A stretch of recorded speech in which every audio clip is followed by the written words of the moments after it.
भारतीय संसद में आम बजट 2023-24 को पेश कर दिया गया। वित्त मंत्री निर्मला सीतारमण ने देशवासियों को संबोधित करते हुए आम बजट पेश किया। इस दौरान वित्त मंत्री ने कृषि, युवा और मध्यम वर्ग के साथ उन तमाम योजनाओं पर बात की जिससे जनता का सीधा सरोकार है। इसी बीच भारत में डिजिटलाइजेशन को और बढ़ावा देने पर भी जोर दिया गया, जिसको लेकर डिजी लॉकर को एक स्थायी दस्तावेज के रूप में लागू करने की बात की गई। वित्त मंत्री निर्मला सीतारमण ने बजट भाषण के दौरान डिजी लॉकर पर भी बात की।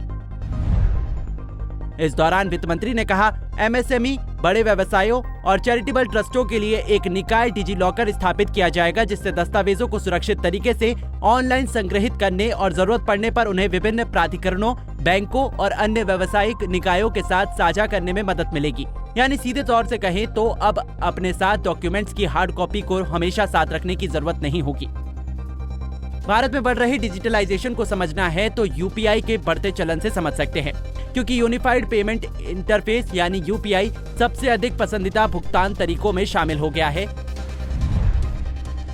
वर्ष 2022 में 125.94 लाख करोड़ रुपए यूपीआई लेन देन के साथ इसमें 76% और मूल्य में 91% की वृद्धि हुई है।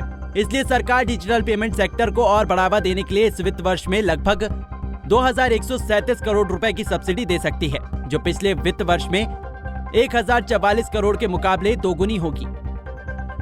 यह सब्सिडी डिजिटल पेमेंट के तहत आवंटित की जाती है, जिसके तहत बैंकों को यूपीआई लेन देन को बढ़ावा देने के बदले सब्सिडी के रूप में दी जाती है, जिससे वे इस पर कोई अतिरिक्त शुल्क न वसूले। Bureau report, Punjab Kesari TV.